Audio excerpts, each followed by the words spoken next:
Bueno, boas tardes, moitísimas grazas por esta afluencia, porque realmente o día non está para moverse da casa, está para quedar na sala, aí ao lado nesa camilla, non? Bueno, pois o primeiro que teño que decir é que esta conferencia responde a unha solicitude que se fixo dende a directiva e a sección de Cultura sobre a necesidade de integrar as letras e as ciencias, non? Tal como se nomeaban daquela, cando nos tiñamos 14 anos e escollíamos entre o bacharelato de ciencias e o de letras, e que sempre nos parecía que pena non poder xuntalos de alguma maneira. Pois ben, dende a directiva falouse moitas veces da necesidade de mesturar e de buscar unha persona que pudera falar desas dous campos, non?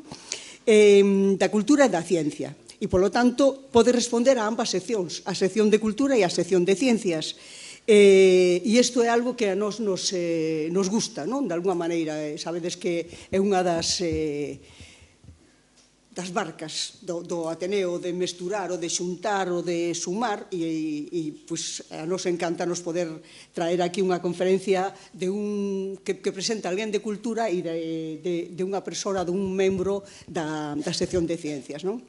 Entonces, para seguir, eu diría que cando buscas na Galipedia a Díaz Fierros apareceche científico e escritor galego, porque comeza a escribir nos seus tempos de estudante e continuou facendo en publicacións científicas ao máis alto nivel, e non só, pois puxo en valor, por medio dunha novela histórica, O Gran Triángulo, publicada en Galaxia no 2022, ao matemático José Rodríguez, aquel que fixou o metro, a unidade de longitude, xunto cun par de franceses, e que justamente cando se cumpriron os 200 anos do seu pasamento, a Real Academia Galega de Ciencias o escolleu como científico galego do ano 2024. Polo tanto, xa vedes que el se adiantou, adiantouse con esa ficción, con esa novela, a súa única novela, que foi sobre un científico, justamente. Sobre a súa faceta científica, lembraríamos que foi bolseiro da Fundación Juan March, da Barrié, e do Laboratorio dos Solos de Francia, que traballou no CSIC, na USC, e, por poñer un dato, colaborou na realización do Mapa Nacional de Suelos de España e tamén no Mapa Mundial de Solos da FAO. Ás veces chegamos ao coñecemento de determinados feitos das maneiras máis azarosas.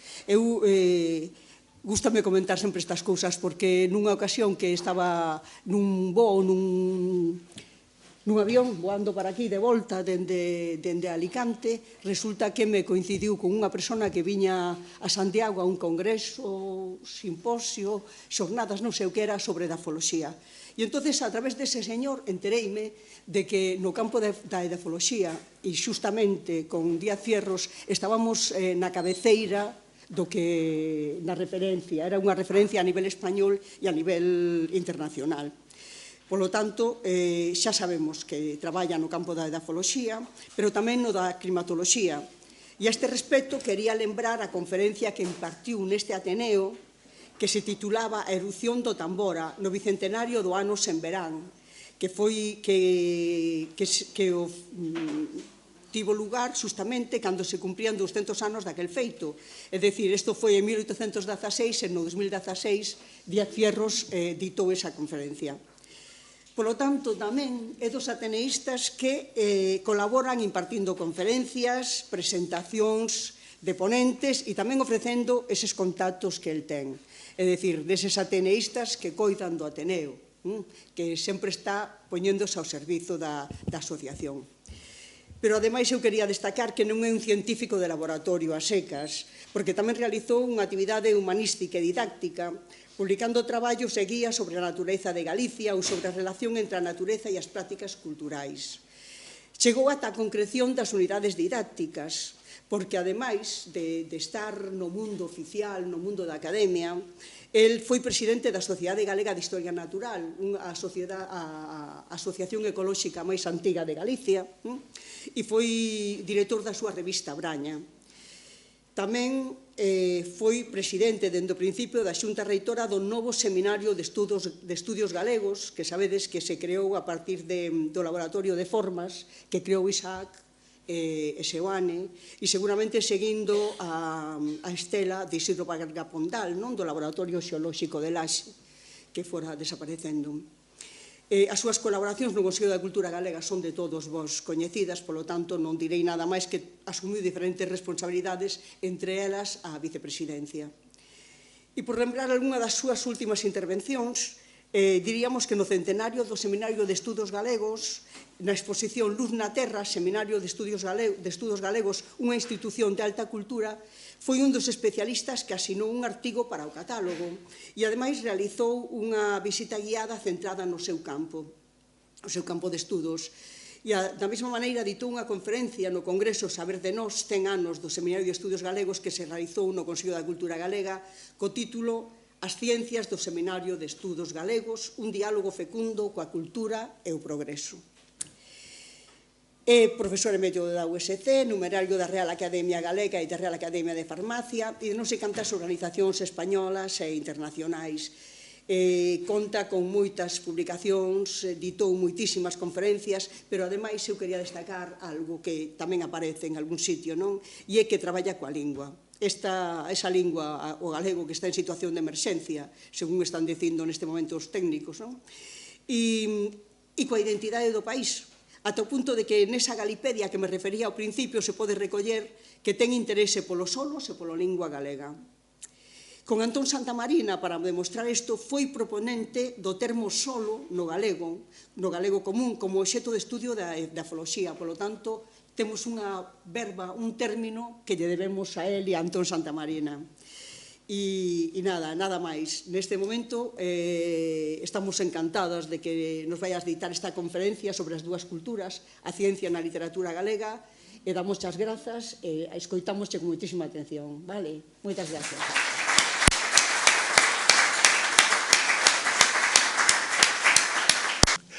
Moitas grazas, Pilar, por a túa amable presentación.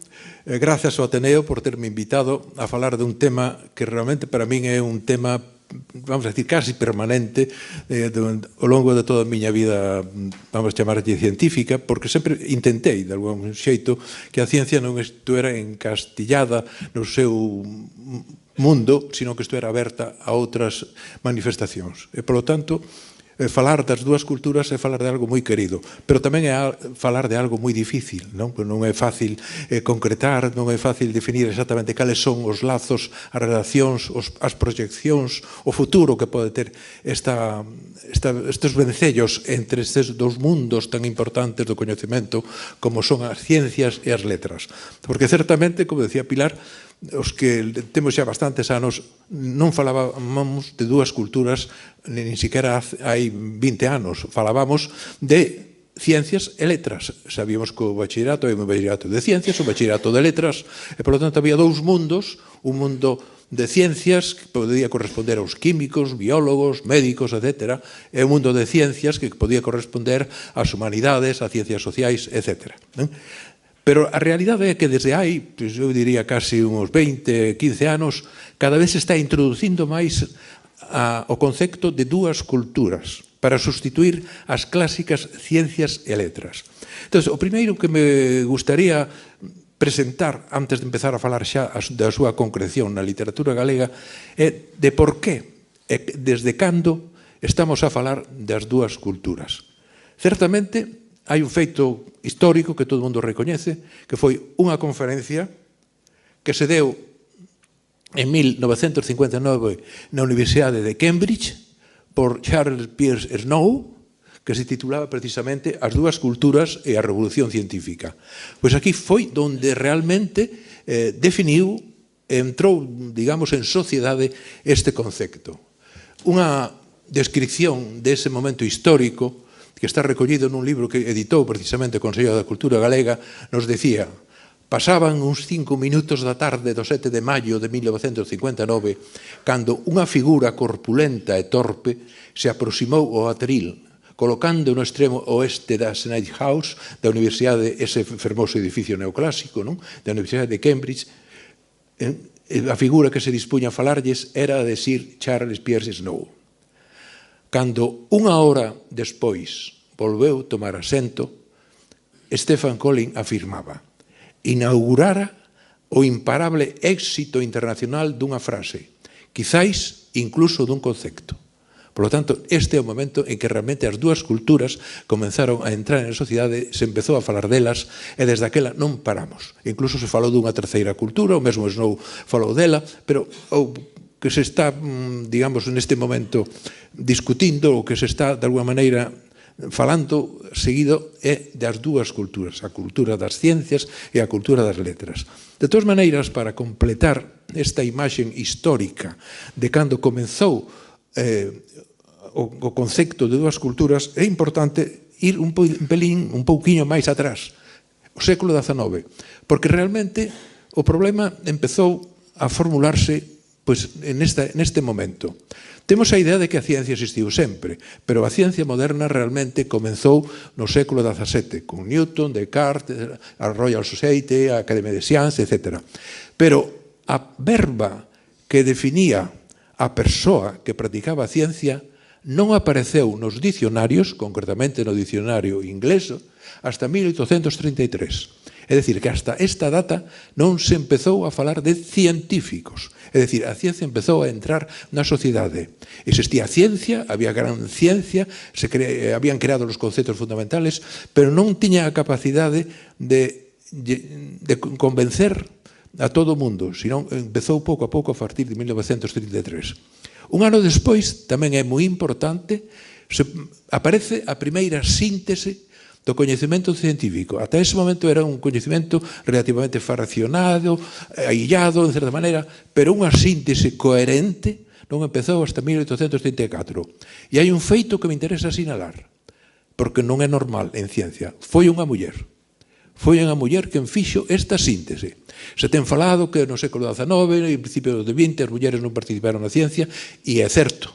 Pero hubo singularidades moi importantes. Unha delas era esta de Mary Somerville.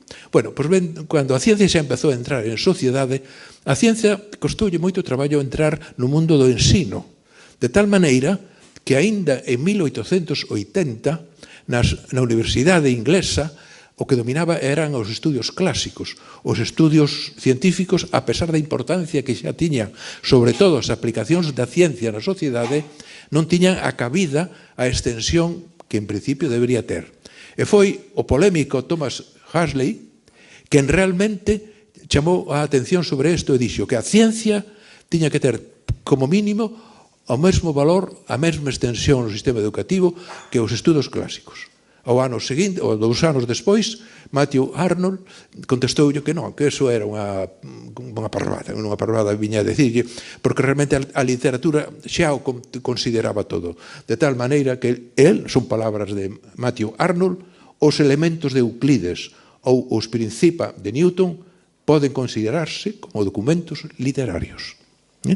Ben, aquí sí que empezou un pouco a producirse un certo enfrontamento, unha certa polémica entre que espacio tiñan que ocupar, concretamente no ensino, pero despois na política, noutros ámbitos, na economía, as letras e as ciencias, as dúas culturas. E a partir de aquí, veu despois a conferencia de Snow e chegamos hasta os nosos días. Ben, non me quero estender máis nesta cuestión, porque o que imos a falar é a concreción desta relación entre ciencias e letras, entre as dúas culturas, na literatura galega, no noso.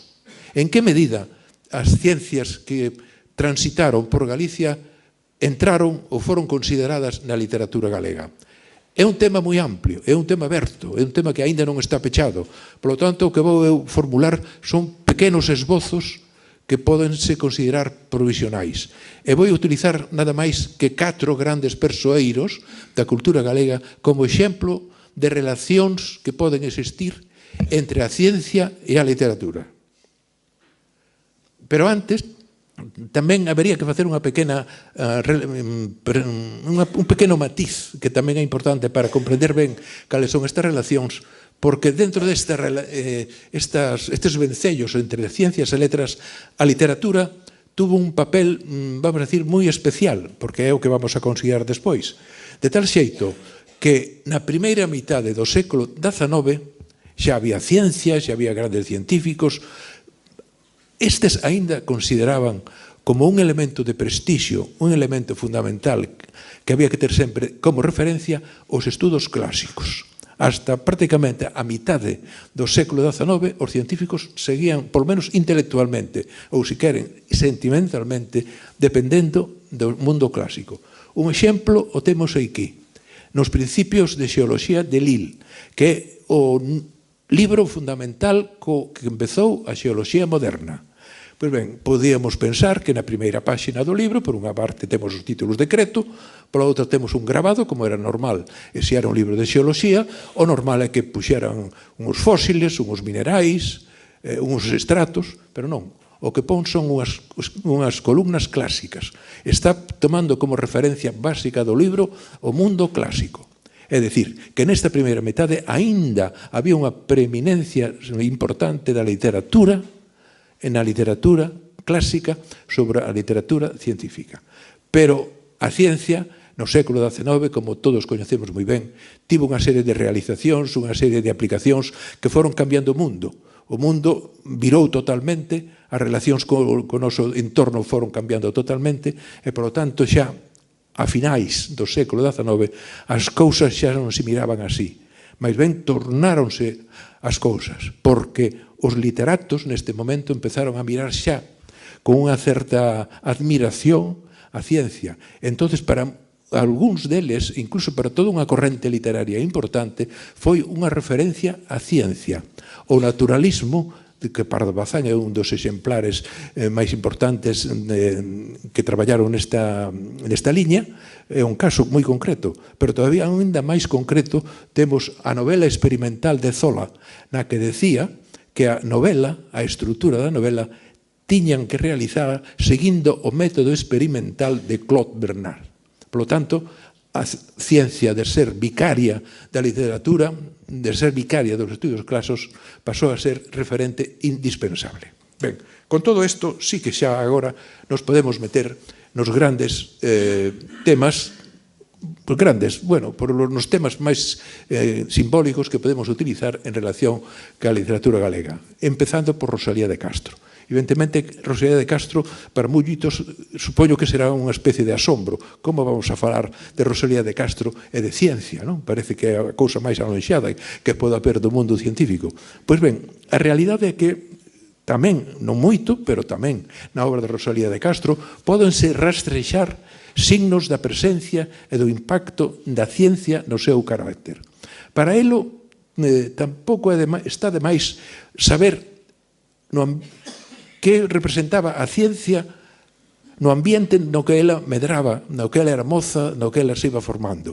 É dicir, o Santiago de Rosalía de Castro, cando tiña 10, 20 anos. Pois ben, en Santiago, de 1847 a 1958, poderíamos decir que foi un pouco como a década prodixiosa da ciencia aplicada, porque no 47 e no 48 aplicouse o éter e o cloroformo na anestesia, casi por primeira vez en España. O cloroformo por primeira vez en España.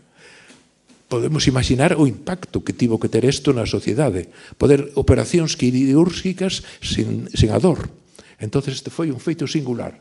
Pero despois, poucos anos despois, Antonio Casares, o químico farmacéutico Antonio Casares, que sintetizara o cloroformo das anestesias no patio da universidade, prendía a primeira luz eléctrica que brilou en España. Cotarelo, que anos despois describiu este feito, chamoulle "A noite está barrida da terra".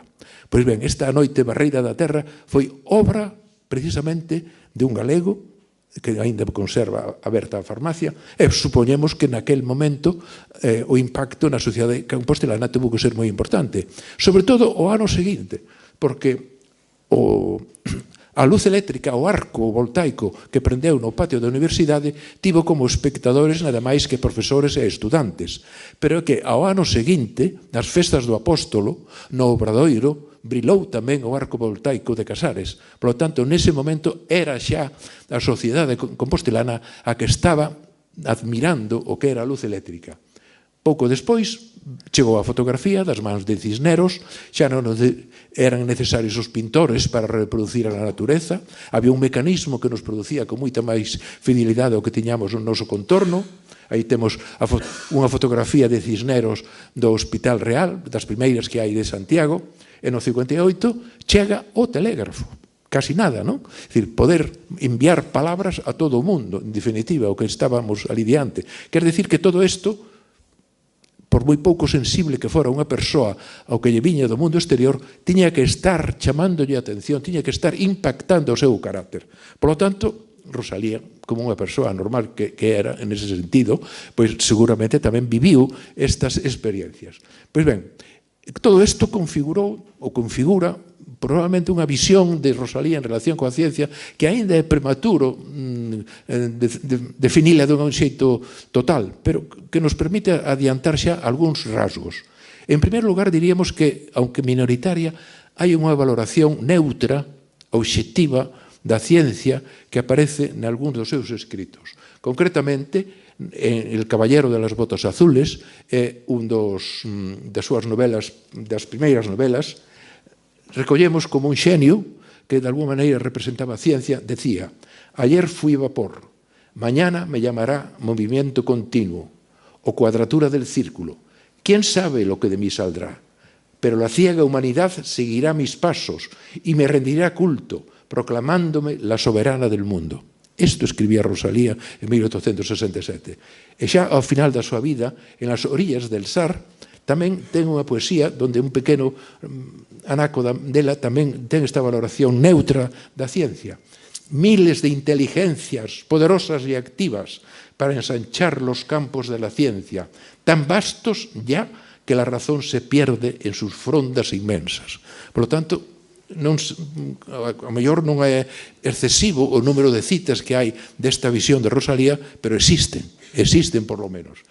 O que realmente ten máis importancia desde o meu punto de vista é, non digo que o contrario, pero outra visión da ciencia, unha visión como máis pesimista da ciencia, non tan optimista ni tan neutra como a que teñamos ante. E aquí temos 3 exemplos. Da súa primeira novela, que lle editaron en Vigo, en La hija del mar, nos di: la ciencia es tan vana como estéril.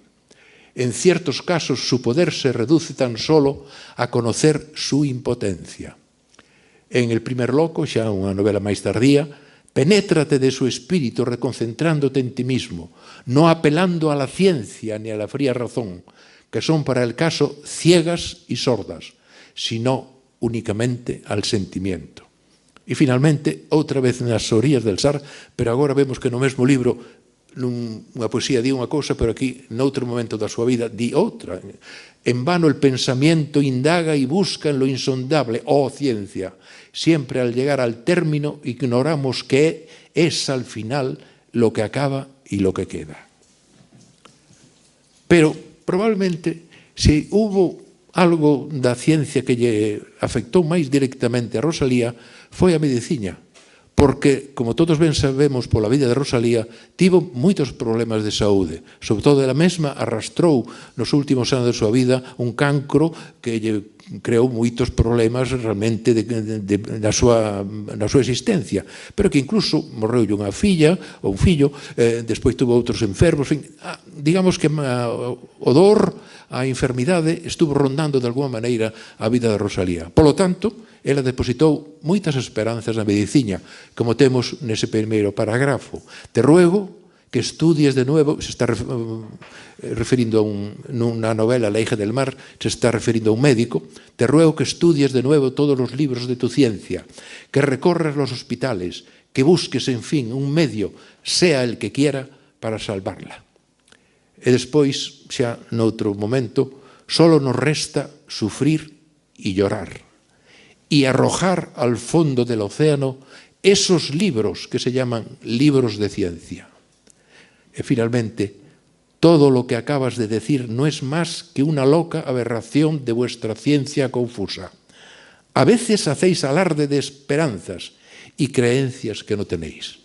Esta realmente, para mí, é a Rosalía que está máis presente nas súas relacións coa ciencia. Porque, ademais, este tipo de relacións, este tipo de visións pesimistas, diría eu, da ciencia, onde o sentimento debería primar sobre a razón, onde a razón científica era como un obstáculo para que o sentimento, a imaginación voara, era algo na que participaban prácticamente todos os románticos do romanticismo tardío. E hai un personaxe que é moi admirado por Rosalía, leu os seus libros, que ten unha poesía que realmente reflexa esta mesma idea, que é Edgar Allan Poe. Na súa poesía dedicada á ciencia nos di: ciencia, verdadeira filla de antigo tempo, eres ti que alteras todas as cousas cos teus ollos escrutadores. Por que te aproveitas así do corazón do poeta? Voitre, cuxas as tampouco nos din. Pero, sin embargo, todo isto, de alguma maneira, coido que pode servir para dar un primer flax do que pode ser a ciencia para Rosalía, esa visión neutral, digamos minoritaria, esa visión máis extendida en relación coa súa visión pesimista, pero hai unha pregunta que realmente nos poderíamos facer, eu a fixen. Como ten esta visión da ciencia Rosalía cando é unha persoa que os seus biógrafos a sitúan sempre en liña ca institución libre de enseñanza? Tiña moi bons amigos na institución libre de enseñanza, participaba de moito dos idearios da institución libre de enseñanza, pero a institución libre de enseñanza tiña outra visión da ciencia e das letras, ou, se queredes, da ciencia e do arte. Julián San del Río, de quen tiñan amistade, Murguía e Maisela, nos di, a pesar da súa identificación coas ideas, nos di que un diálogo entre ciencia e arte é necesario para completar la luz de la razón con la ayuda del sentimiento. Es decir, era algo que se debería armonizar. A razón e o sentimiento, a ciencia e a arte. Parece que Rosalía se deixou levar, camiñou máis polos sendeiros do romanticismo, do restizo romanticismo tardío, que veía unha confrontación, unha dificultade seria da razón para que se adiantase nos sentimentos que era realmente el verdadeiro motor da creación no ser humano. Ben, isto máis ou menos sería Rosalía. Coincidindo no tempo, prácticamente no tempo, un poquinho máis novo que a ela, viviu máis, por suposto, Curros Enríquez. A visión de Curros Enríquez con relación á ciencia e, sobre todo, á ciencia aplicada á técnica foi, eu diría, case diametralmente opuesta á de Rosalía. Porque Curros, se foi algo polo que loitou, se foi algo polo que estuvo falando e escribindo continuamente, foi en relación co progreso. O progreso era unha idea, era unha ilusión que percorreu prácticamente a segunda metade do século XIX. Moitísimos intelectuales creían no progreso como a forza fundamental para liberar os povos.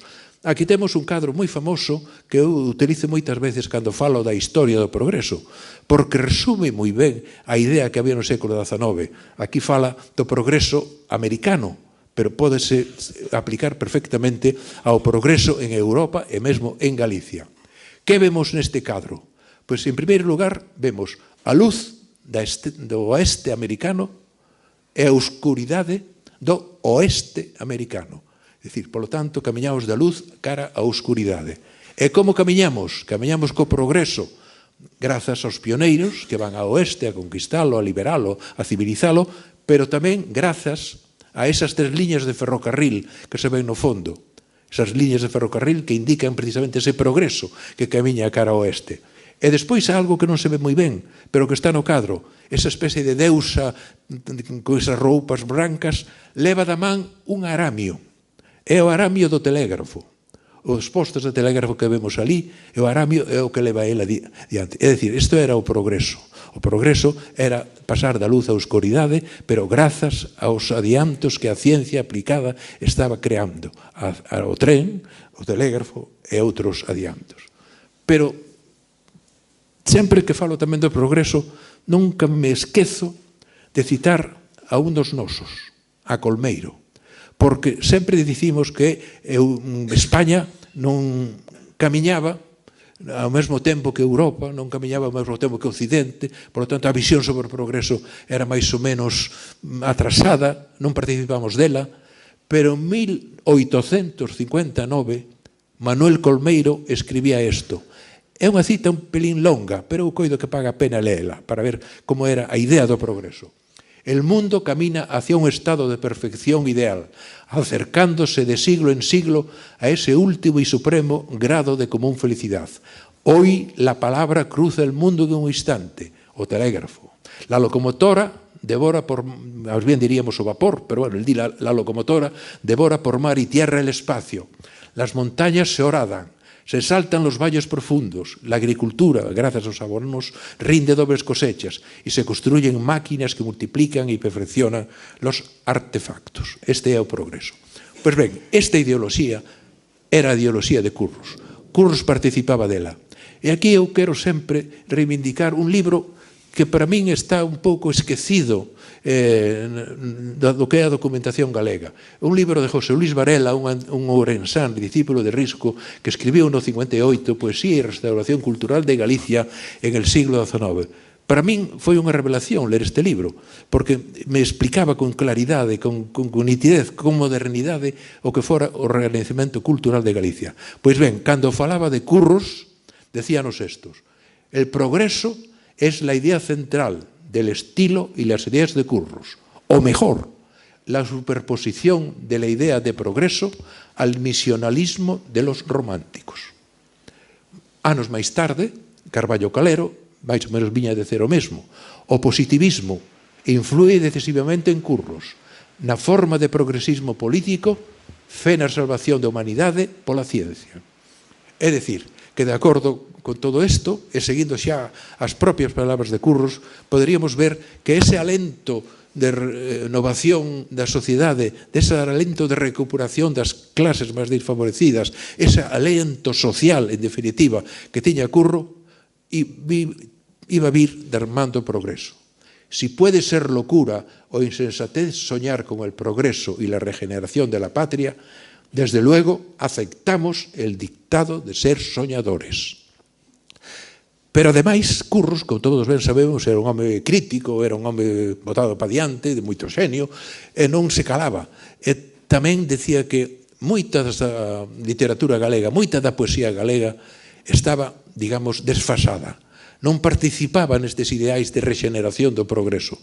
E, polo tanto, nun momento dado tamén escribía: la poesía de nuestro siglo no es una poesía infantil, sino que debe comprometerse con una época de renacimiento, de conquista científica, de grandes y prodigiosos descubrimientos. Curros, este ideal do progreso, o concentrou moito nun dos elementos básicos deste progreso, que era o tren, a chegada do tren a Galicia. O tren chegou a Galicia en 1873, pero prácticamente desde a mitad do século estamos pendentes do tren, demandando o tren, creando incluso xornais específicos que falan solo da necesidade da chegada do tren. Por lo tanto, o tren era algo fundamental para o progreso, e foi no para Curros. Curros escribiu varias poesías dedicadas ao tren, non vamos a lelas agora, pero, por exemplo, a primeira delas, A muñeira monorítmica, era unha poesía que, en clave onomatopeica, de alguma maneira imitaba os sons, os movimentos da locomotora. Pero, sobre todo, a poesía, unha das máis coñecidas, é a chegada a Ourense da primeira locomotora en 1881. Ese grabado o reflexa, pero a poesía de Curros, quizáis de unha maneira máis viva, máis emocionante, máis forte, tamén o está a facer. E aquí vemos un anaco da súa poesía. Velei ben tan oupada, tan milagrosiña, con paso tan meigo, que parece unha Nosa Señora de ferro. Tras dela non veñen abades nin cregos, mais ven a fartura e a luz e o progreso. A luz e o progreso, sempre presente. Outras referencias ao tren, hai máis poesías, a Rosa María O'Farril, o Pobo Coruñés, incluso en prosa tamén, pero sobre todo tamén é importante ver a importancia que o tren ten como metáfora, como marco, vamos a decir, expresivo da súa obra máis emblemática, máis coñecida, o Divino Sainete. O Divino Sainete, sábese que o escribiu un pouco tomando como referencia, mesmo polo nombre, da Divina Comedia. Na Divina Comedia, Dante facía un percorrido guiado por Virgilio, un viaxe polo inferno, polo purgatorio, polo ceo, etc. Facía unha viaxe, unha peregrinaxe, podíamos decir. Pois ben, Curros, tomando esta idea, imagina unha peregrinación en tren a Roma. En esa peregrinación en tren a Roma, que é o argumento do Divino Sainete, van 7 vagóns. Cada un corresponde a un pecado capital. Entonces, neses pecados capitales van metendo os seus, entre comillas, amigos, non? O clero, os políticos, algúns homes da cultura, é dicir, eso é un pouco o argumento fundamental do Divino Sainete, donde a metáfora fundamental que o controla, que de alguma maneira o explica, é precisamente ese viaxe en tren desde, supoñemos, Galicia a Roma.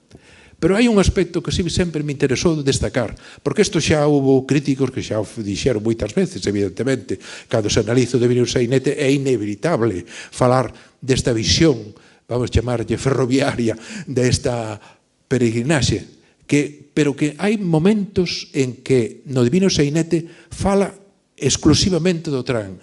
Hai poesías dirixidas ao xeto tren, ao xeto locomotora. O principio, cando arrinca o tren, entón, de alguma maneira, trata de reflexar eses movimentos sincopados que tiña o tren de vapor naquele momento. Pois esa é unha parte da poesía dedicada ao tren. E tamén o final, cando chegan a Roma, como vemos aí. O tren dos frenos contido parou pouco a pouco.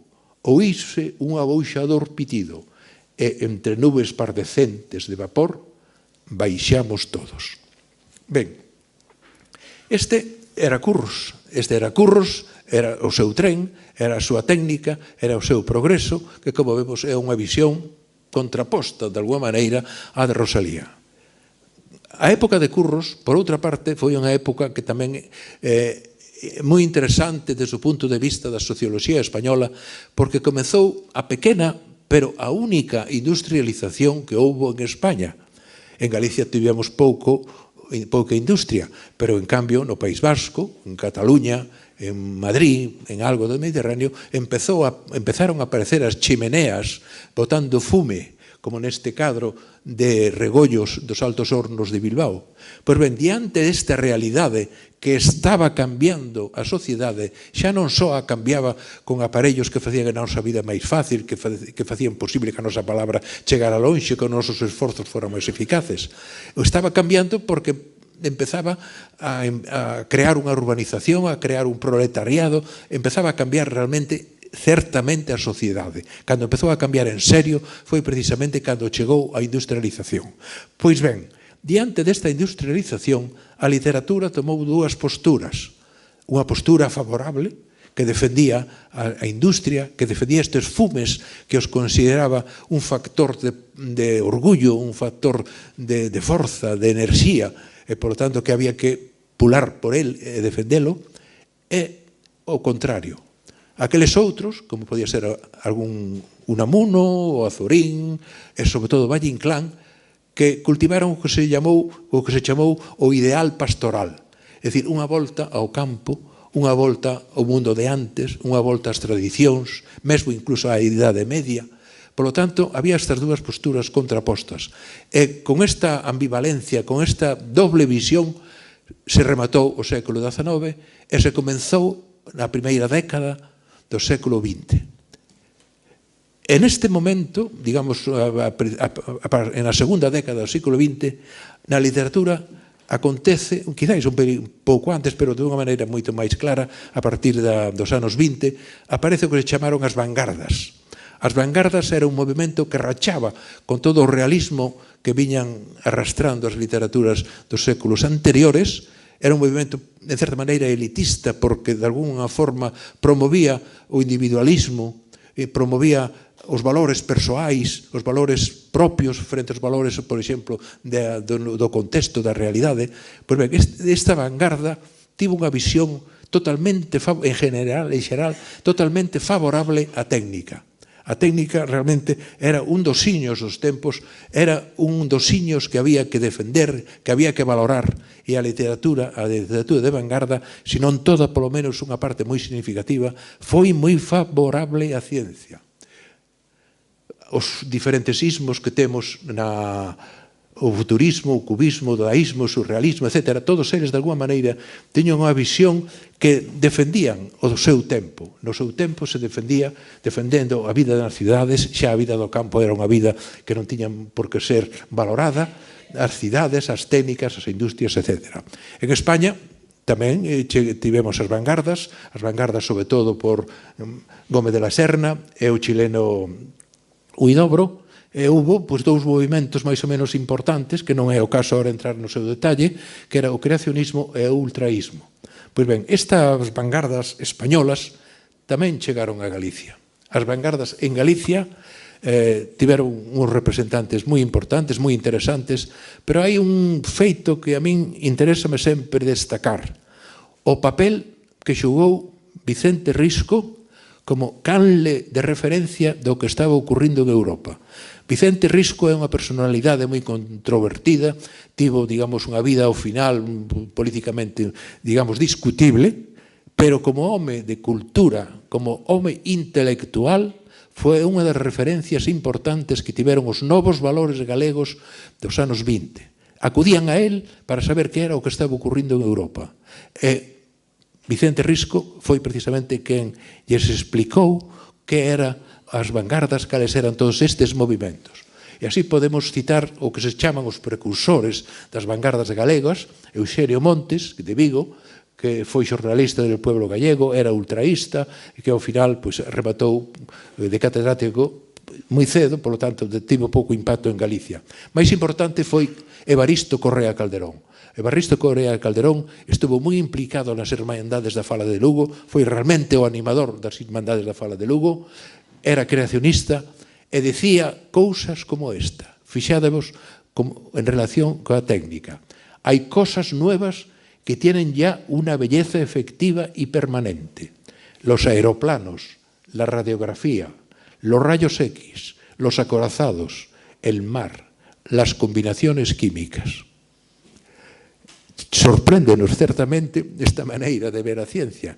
É dicir, que xa non era un motivo da creación literaria, sino que a propia ciencia era xa arte, a propia ciencia era xa literatura, de alguma maneira, se podía dicir según os creacionistas. Tamén non podíamos esquecer as dúas grandes revistas que non duraron moito, bueno, unha delas ainda durou, pero que foron moi interesantes polos contidos que tiñan.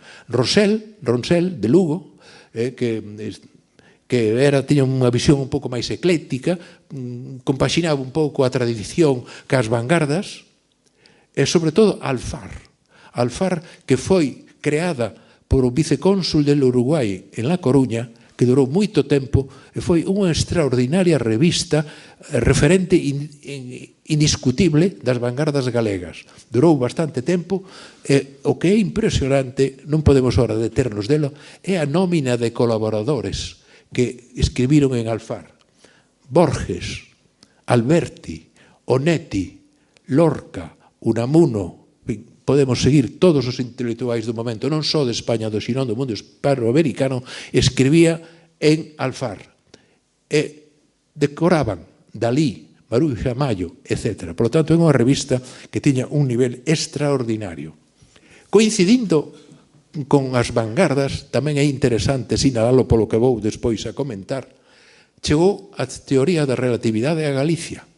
A teoría da relatividade chegou, ademais, prematuramente, e incluso con relación a España, a través de un descoñecido periódico de Lugo, El Norte de Galicia. El Norte de Galicia, en 1920, nesa zona que temos aí remarcado, hai un artigo, unha traducción dun artigo francés, onde se fala de la doctrina de Newton e las teorías de Einstein. É a primeira referencia que atopei en Galicia sobre as teorías de Einstein. Pero 2 anos despois, aínda non se falaba demasiado de Einstein, empezaba a ser coñecido. Cando se empezou a falar a eito, foi 2 anos despois, cando veo o eclipse famoso, que corroborou as teorías de Einstein. Todo aquilo que parecía un pouco fantasía era unha realidade. Aquela curvatura que definía Einstein, pois sí, era realidade. A luz curvábase, etc. Todo eso o eclipse o estaba demostrando. Entonces entrou na sociedade dunha maneira brusca, vamos a decir, permanente e total, a figura de Einstein e da relatividade. E tanto é así que non só chegou aos medios intelectuais, senón que mesmo as capas máis populares da sociedade falaban tamén da relatividade. Aí temos un párrafo de un periódico de Santiago de 1923. Fixádevos o que nos di. La teoría de la relatividad, desde que nos visitó Einstein, hasta las aguadoras que hacen tertulias alrededor de nuestras fuentes, discuten sobre el absolutismo y la realidad de las teorías de Einstein. Non sei se era así ou non, pero a realidade quere decir que estaba na sociedade, estaba no ambiente. Falar de Einstein, evidentemente falábase con moita simplificación, eran teorías, en fin, dunha relatividade moi, vamos a decir, moi relativa, valga a redundancia, pero tamén, antes de rematar este pequeno inciso, hai que decir que hubo dúas conferencias donde se tratou a relatividade con moita seriedade e con moito rigor, que non era fácil en España. Julio Camba decía que en Madrid había moita xente que asistía ás conferencias da relatividade, pero ninguén as entendía. Pois ben, aquí en Galicia, un enxeñeiro de camiños, José Fernández España, deu no ano 1922, na Unión de Artesanos da Coruña, unha conferencia sobre a relatividade. É unha boa conferencia. Xa non tanto, pero tamén a un nivel científico aceptable. En Vigo, un farmacéutico que daba clase na Escola de Artes e Oficios, tamén falou de relatividade. Pois ben, despois de todo este preludio, un pouco longo, pero coido que é necesario para situarnos en ambiente, vamos a falar, aínda que sexa brevemente, de Manuel Antonio, que é o referente máximo que temos das nosas vanguardas literarias, é a relatividade. Porque tamén Manuel Antonio falou da relatividade.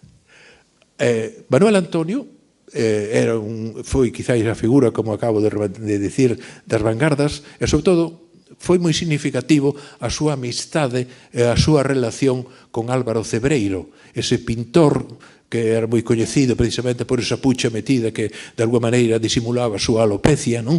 Pois, pero tiña unha relación moi íntima entre os dous eran vanguardistas, cada un no seu eido, un na literatura, outro na arte, na pintura, e os dous redactaron o famoso manifesto Máis alá, onde arremetía contra todo. A tradición literaria galega era posta a caldo, precisamente neste Máis alá, e, polo tanto, é un dos referentes importantes do movimento cultural en Galicia. Pero, ademais de todo isto, que o define como vanguardista e como un home que estaba un pouco na liña de defender os seus principios contra todo criterio, hai cartas cruzadas entre Cebreiro e Manuel Antonio, onde se ve a preocupación que tiñan os dous pola relatividade. Estaban intentando descubrir que era o que estaba detrás de todo aquilo, que relacións había co tempo, que relacións, sobre todo, había co espacio. E incluso, nunha carta, dille, son verbas de Manuel Antonio, ando nada menos que a tirar mellor consecuencia que se pode atirar do descubrimento do Dr. Einstein. Coméntalle que pense escribir un libro sobre a relatividade e a pintura. Incluso na biblioteca de Manuel Antonio, que se conserva hoxe, hai un libro sobre a teoría da relatividade. Por lo tanto, non era fantasía, non era imaginación todo o que se estaba escribindo. Realmente intentaron falar da relatividade. A verdade é que quizáis non tiñan os conceptos moi claros porque non tiña moita formación. E por eso Rafael Dieste era maior que a eles, os coñecía, e tiña unha maior formación matemática, encarreirounos moitas veces nas súas discusións, e orientounos, porque realmente andaban ás veces un pouco despistado. Pero o que sí é importante é que ten unha poesía, e desde o punto de vista da literatura, ten unha poesía que é considerada a poesía máis representativa en España da recepción da teoría da relatividade. Concretamente, Vicente Luis Mora, no ano 2016, nos di que é un dos exemplos españois máis significativos da recepción poética da teoría da relatividade. Só un pequeno fragmento da mesma, 3 liñas. Os astrónomos disparan telescopios contra unhas órbitas descatalogadas nos tratados da relatividade. Por lo tanto, tamén Manuel Antonio entrou en relación coa ciencia, entrou en relación con unha teoría que estaba no ambiente como era a de relatividade. Outra maneira de ver a ciencia. Estamos vendo distintas maneiras de ver a ciencia. A última que imos considerar xa é dun persoeiro prácticamente dos nosos días, da entrañable Luz Pozo que hai só uns cantos anos nos deixou. Pois ben, eu vou falar aquí de Luz Pozo Garza e a ecoloxía. E antes de poñer algúns exemplos desta visión ecolóxica da natureza que tiña esta Luz, gustaríame formular unha pregunta e ao mesmo tempo contestala. A pregunta que me faría era: xa levamos case 25 anos do século XXI, cal sería o achado científico máis importante deste momento? Pois probablemente podería haber moitos candidatos, se o bosón de Higgs, os exoplanetas, o xenoma humano, as aplicacións das tecnoloxías NEBIC, etc. Calquera delas poderían ser candidatos desde un punto de vista conceptual, desde un punto de vista da esencia da ciencia, para ocupar este lugar senlleiro do gran descubrimento da ciencia nestes tempos. Pero, se falábamos dunha ciencia que naceu nestes tempos e que tivo unha gran repercusión social, teríamos que acudir á ecoloxía. Porque, se citamos só un momento que se considera para moitos o momento iniciático da ecoloxía, que foi o Día da Terra en Norteamérica no ano 1970, houve unha manifestación en moitísimas ciudades norteamericanas para protestar polo estado de degradación do planeta, que xuntou 20 millóns de persoas. Supoño que a ninguén se lle ocurre que o bosón de Higgins ou exoplanetas pode botar á rúa a 20 millóns de persoas. Unha ciencia que a mellor conceptualmente non ten tanta enxundia como poden ter as outras, pero que ten esa capacidade de congregación, de suscitar vontades, de suscitar cambios incluso na mentalidade das persoas, coido que con algunhas razóns podería dicir que é a ciencia do noso tempo. Pois ben, a esta ciencia dos nosos tempos, Luz Pozo dedicoulle tamén interese e traballos. Nunha primeira época, aínda non existía a ecoloxía como ese movimento social importante, despois dos anos 20, non? Senón antes, Luz Pozo valorou moito, con unha querencia, con un sentimento especial, os elementos constitutivos da natureza. Non a natureza en sí, non as interrelaciones, non o que sería o campo da ecoloxía, senón os elementos separados, cada un polo seu lado, non? E, polo tanto, temos algúns deles, por exemplo, a auga, e a auga tanto en súas manifestacións como chuvia, como río ou mesmo como mar. Algúnas frases dela: abrín os ollos e sentín a chuvia. Puedo llenar las ánforas de lluvias exquisitas. En relación cos ríos, ríos escuros de ledicia, nomear ese río que chamamos pasado. Con relación ao mar, el pensaje del mar es una fiesta, aquel mar insumiso es sempre meditado. E incluso esos dibuxiños que vemos aí tan típicos de Luz están reflexando tamén esa visión, ese sentimento de achegamento á natureza. Outros elementos, ademais da auga, as árbores e os bosques. Presencia nos bosques ese íntimo silencio. Non hai nada tan feliz como os árboles. E incluso chegaba a definir incluso as diferentes especies. A tarde declinaba na liña dos salgueiros, na curva inmorredoira das glicinias, na sombra das camelias e, sobre todo, as flores. Realmente, Luz Pozo tivo unha dedicación, unha afición, un sentimento de achegamento ás flores único. Quen a coñecimos o sabíamos perfectamente o que para ela significaban. Decía, eu quería levar unha flor prematura. Llevo unha flor dentro. Que sabemos o que pode ser unha flor? Ben sabedes que ama a flor ventureira, que ama a vida, pero é que incluso as flores servían non só como obxeto de admiración e devoción, senón incluso para definir cualidades florales. Entonces ela decía nun determinado poema: ramas que florecen, ríos florales, aflorados caminos en la hierba, inflorescencias en los manantiales. Pero non só foron os elementos os que ela valorou e describiu e nos presentou como algo digno de devoción, sino que incluso tamén entendía que estes elementos estaban mellorando a natureza, Por exemplo, os árboles melloraban o aire, melloraban a pureza do aire. Por los árboles, riqueza del aire. Pero os propios árboles tamén atraían a chuvia, coa chuvia que coñecen os bosques. Pero, sobre todo, claro, ata agora diríamos que esta sería unha luz protoecoloxista, porque aínda non existía a ecoloxía como ciencia, aínda non se falaba naqueles anos 50, naqueles anos 60 da destrucción da natureza, pero cando xa se empezou a ter conciencia destes problemas, entonces luz apuntouse precisamente na súa defensa. Entón temos como luz dedícalle tempo, dedícalle pasión a defender unha natureza que ve que se está derruindo. E, sobre todo, utiliza moito os paxaros como referencia. Temos aquí algúns exemplos. Non hai aves, nin fontes, nin chuvias benéficas. Las provincias del aire se quedaron sin pájaros, los árboles calientes,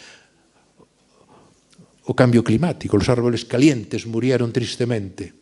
El hombre se hizo triste y encarceló a sus pájaros y fue trazando infiernos con su dedo de angustia. Os crímenes ecolóxicos, as probas nucleares, todo está perdidiño nos aires e nos mares. E mesmo este dibuixo que ela gustaballe moito Chagall, non? Entón, este dibuixo de Chagall que representa un arcanxo peleando cunha persoa, eu moitas veces o utilizo como a propia luz que está pelexando cos elementos que tratan de destruir, que tratan de deturpar a natureza. E xa finalmente temos un poema que en principio podía parecer que estaba dedicada a Greenpeace, a esta institución, que ela tiñalle moita carencia a Greenpeace, pero tal como está posto o título Greenpeace, paz verde, realmente era o que estaba defendendo paz co planeta, paz cos elementos do planeta. Entonces, de todo este longo poema, só extrautei este que temos aquí recollido. Irémonos facendo gris oxeno, ou pátima vermella, baixo o tempo erosivo, infiltración escura, destructiva, mesmo unha morte lenta. Incluímos os ríos agredidos, os espacios verdes vendidos, a indefensión dos mares, a fame de África. Aquí quero me deter un pouco, porque ata agora podíamos pensar que era unha visión ecocéntrica, biocéntrica, a que tiña, pero a fame de África está poñendo o dedo no problema humano, no problema antropolóxico. Por lo tanto, a súa visión da natureza tiña moito de biocéntrica ou de ecocéntrica, pero tamén tiña moito de antropolóxica, porque o home estaba sempre presente. E, finalmente, sobre os bosques de Europa vai caendo implacable unha chuvia letal, rítmica, insomne. Esta é, polo tanto, a luz que nos deu unha visión, un compromiso social importante ca ecoloxía. Con ela rematamos esa visión de 4 persoeiros galegos en relación coa ciencia. Como podedes ver, son 4 maneiras moi distintas de relacionarse ca ciencia. Unhas favorables, outras non tan favorables, outras máis empáticas, outras máis racionais, pero o que sí quero con isto deixar claro é que a ciencia tamén tivo a súa presencia na literatura galega. Probablemente é un camiño, é unha liña onde se pode seguir traballando, onde se pode seguir de alguma maneira investigando como estas dúas culturas na literatura galega teñen tamén a súa impronta, teñen tamén a súa realidade. E agora, xa para rematar, non podía deixar de falar, aínda que sexa moi brevemente, foi só unha pincelada, do outro lado da moeda. Ata agora falamos da literatura en relación ca ciencia. Agora vou dicir, nada, en 2 palabras, algo sobre os científicos que fixeron literatura, os científicos galegos que se quixeron achegar a este outro mundo, a esta outra cultura. Entonces, temos, non están todos, evidentemente, son exemplos. Temos unha primeira nómina de Juan Barcia Caballero, que era médico, foi director de Conxo, ten moita literatura, incluso escribiu o himno do Apóstolo, non?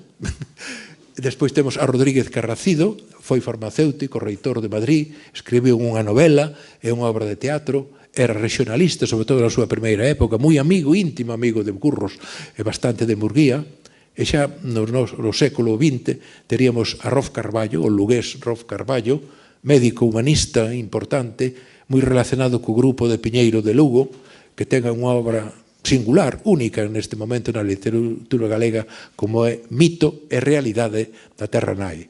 E, finalmente, García Sabel, que evidentemente é un médico que é importante polos seus traballos intelectuais, por un lado de promoción da cultura, de defensa da cultura galega, pero tamén de escribir en relación con todo elo e estar en institucións claves do que foi tamén esta cultura.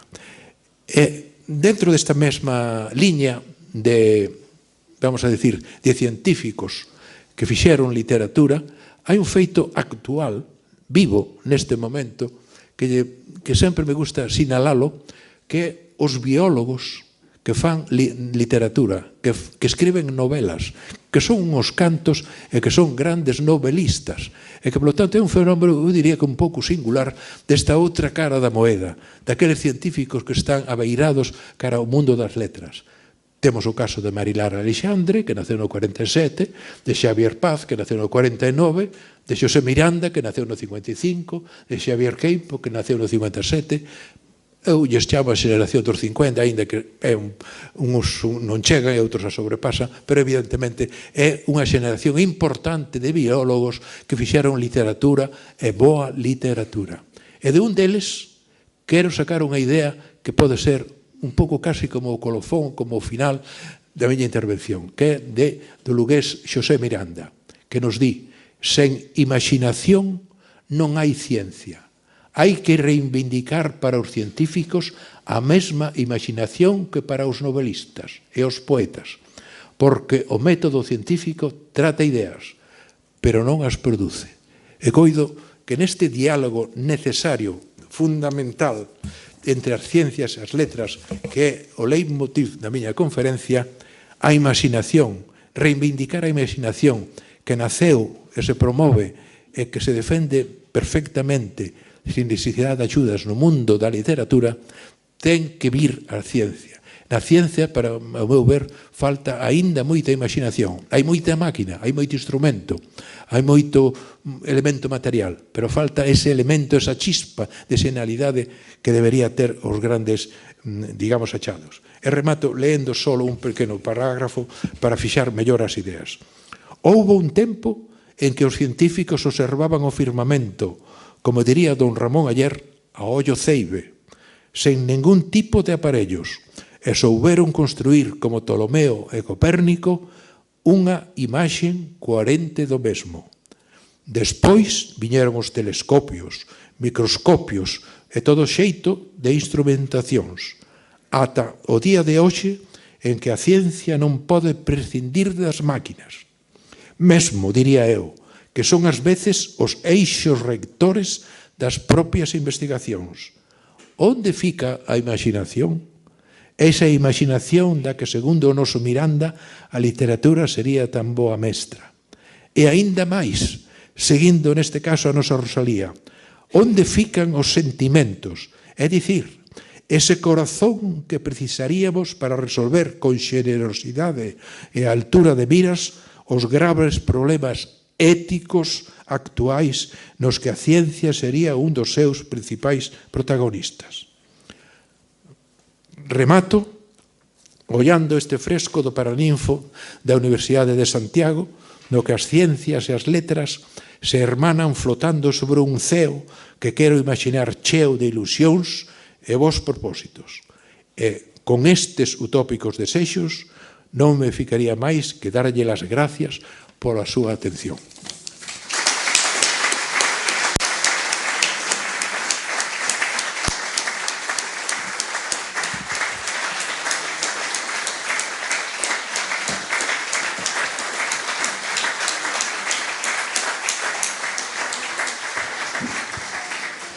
Pois nós sí que damos as grazas por esta conferencia de altura, non? Esta maravilla de dúas culturas, este diálogo entre as dúas culturas.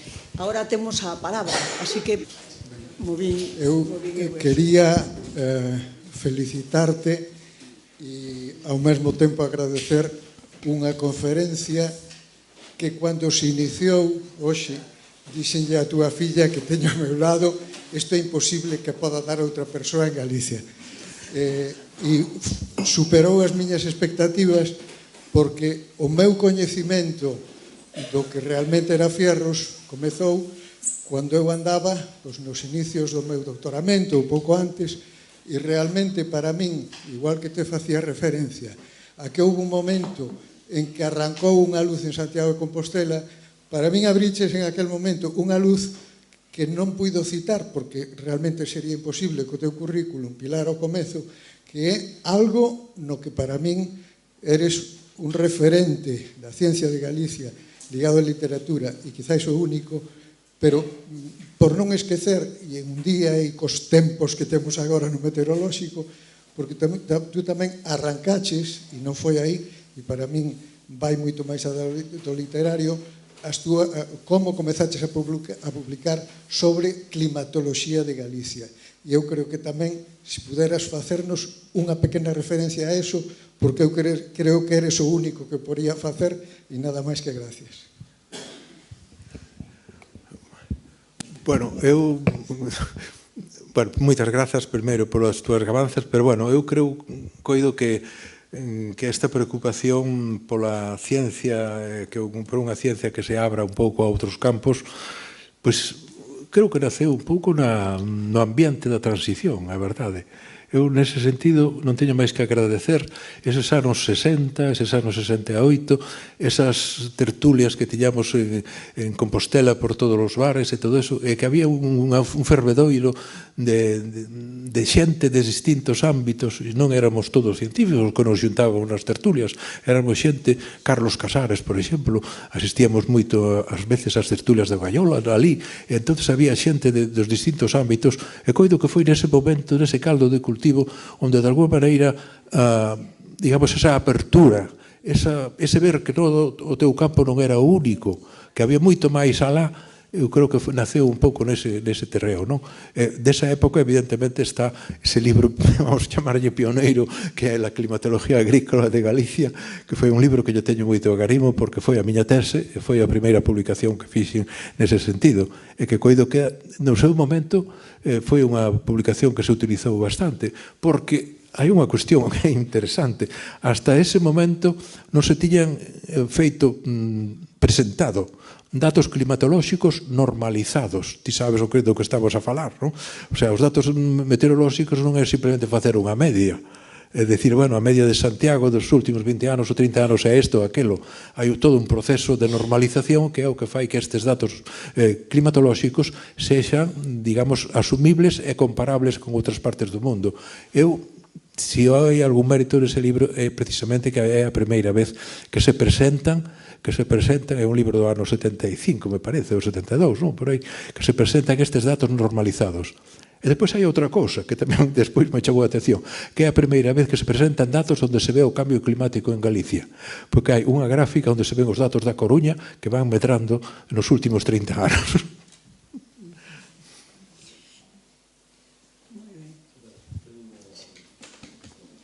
Das gracias pola túa excelente conferencia, que me parece preciosa.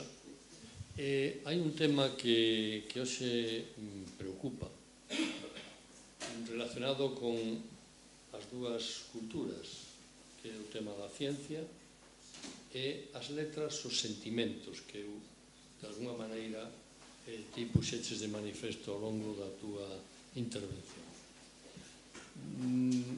Eso está aí cuestionando a ciencia,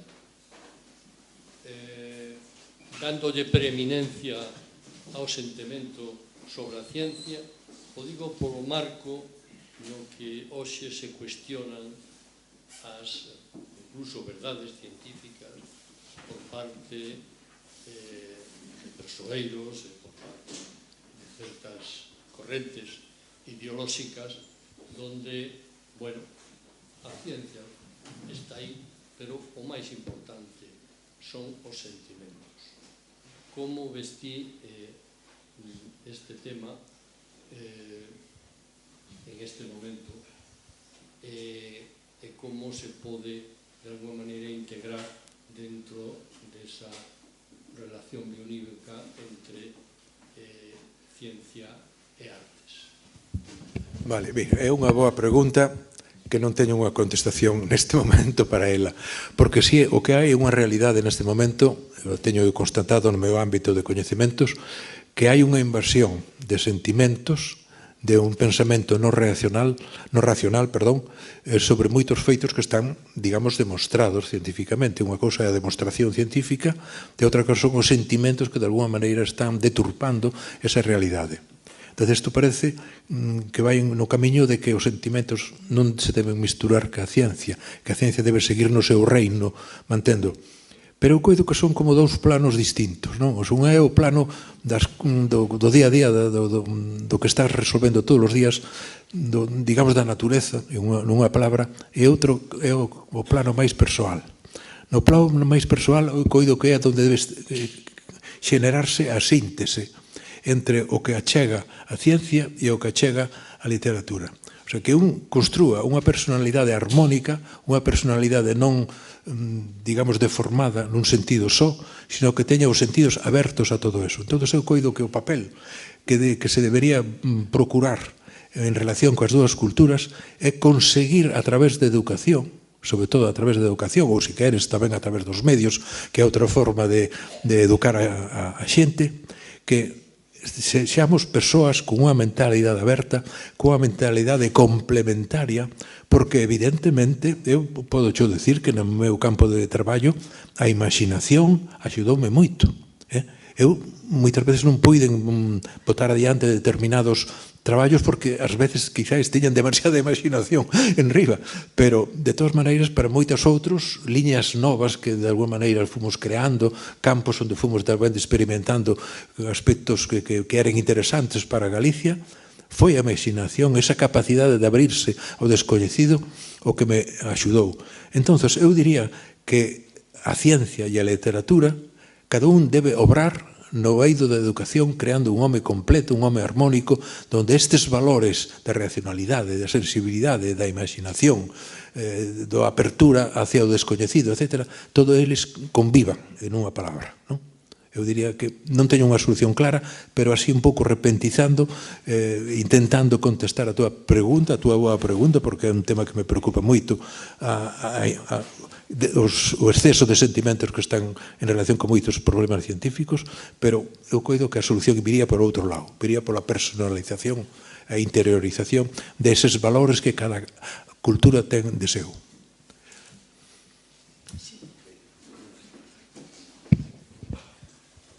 Bueno, agora, eu botei de menos a Castelao. Castelao era médico, Castelao era literario, era, non sei, quixera saber se tamén ten cabida nesta historia. Eu realmente, as obras máis importantes de Castelao, en principio, desde o meu punto de vista, non tratan demasiado a cuestión de tipo científico. Ahora, como diste moi ben, ele era médico e coñecía perfectamente todos os problemas relacionados ca medicina. El mesmo incluso deixou de ser médico porque decía que a medicina non lle chegaba para cubrir todas as súas expectativas como ser humano, non? Entón, nese sentido, eu diría que tería unha visión que empataría un pouco coa de Rosalía, nese aspecto. Pero a verdade é que non o traballei. Estes 4 persoeiros, algún outro máis, son persoeiros que sí traballei, que investiguei na súa literatura, que investiguei nas súas obras maiores, pero tamén moito nas obras secundarias, porque se pode rastrexar este tipo de citas, non sabes? Entonces, o que cheguei aquí foi ata onde foron as miñas investigacións, as miñas preocupacións. Podría falar, por exemplo, do Otero Espasandín, que efectivamente ten unha relación moi interesante en relación entre a ciencia e a divulgación. Podía falar incluso hasta de Pondal, porque na Academia de Medicina de Pondal presentou un estudio científico, que é quizáis o único estudio científico. Non se coñece o detalle, se sabe a referencia da prensa, pero non se sabe o detalle. Pero nese momento de estudante, na Academia de Medicina, presentou un estudio, pois agora non me lembro moi ben, non sei se é sobre a tuberculose ou algo así, non? Pero sinto dicirche que de Castelao tería que investigar moito máis, tería que ler un pouco toda a súa obra, mesmo analizar todos os seus dibuixos, porque nos dibuixos tamén pode atoparse seguramente moito deste pensamento, pero ata agora non o fixe. Por lo tanto, esta é unha visión, xa o dixen, parcial, voluntariamente parcial porque non cheguei máis que hasta que aquí puiden expor. Bueno, parabéns pola súa conferencia, que me pareceu interesantísima.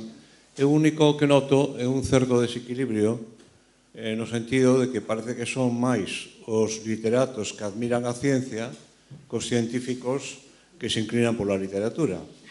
Eso en primeiro plantexamento. Un segundo é que noto moi desdibuixada a universidade.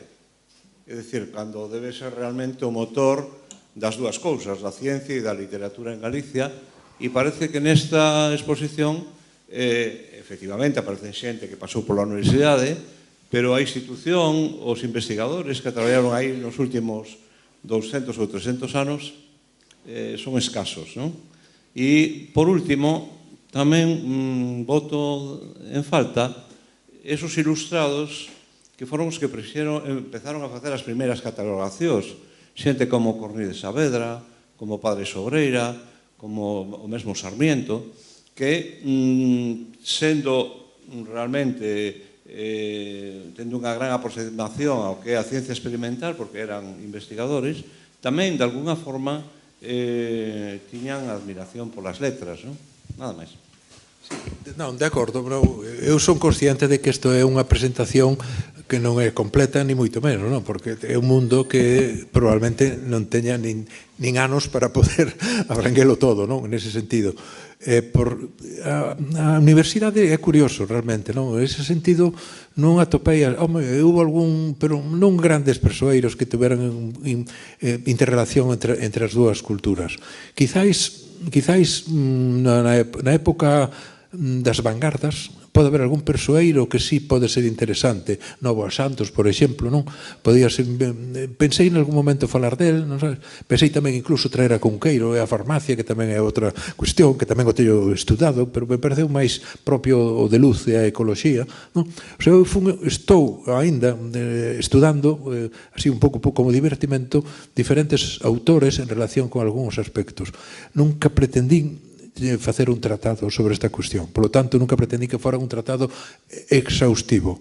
E no século XVIII, evidentemente, temos a Sarmiento, temos a Cornide, temos a Lucas Labrada, temos a moita xente que é moi importante. Ora, si tamén hai unha cuestión. Naquela época, estes non eran científicos, eran filósofos da natureza. Os científicos empezaron en 1833. Damos por rematado o coloquio logo. Nada, eu creo que moi interesante e ademais o que se fixo foi abrir unha porta, non? Abrir unha porta pola que se pode seguir navegando. En ningún momento se dixo que estaba todo completo, non? A mí, se me deixas, fago unha recomendación, porque é que hai un libro de un escritor tamén destos de bioloxía, o Agustín Adra, que casi sempre trata o tema científico, pero hai un libro que se chama Silencio, que non o merquedes, buscade en internet e vede de que trata, porque son relatos relacionados con científicos ao longo da historia. E entón, a mí personalmente encantoume lelo. E, bueno, eu creo que eso que no que nos estamos referindo, non? Eso que se citaba ao final, eu creo que é moi interesante. Estes científicos que escriben literatura e que se lles nota. Exactamente, sí. Non pode ser de outra maneira. Unha pregunta que non contestei, que parece que está un pouco desequilibrado do lado da literatura frente ao lado da ciencia. Está desequilibrado xa voluntariamente, non? Porque os meus traballos foron sobre todo sobre literatos que trataron da ciencia, entonces falei do que sabía, máis ou menos, non? E do outro, algo máis son esos apuntamentos que quedaron aí. Se é máis importante literatos que falaron de ciencia que científicos que falaron de literatura? Pois mira, ahora mesmiño non o sei, habría que facer unha avaliación, habría que ver. Quizáis teñen máis dificultades os científicos que os literatos para meterse nese mundo, porque o mundo da ciencia é un mundo moi competitivo, moi pechado.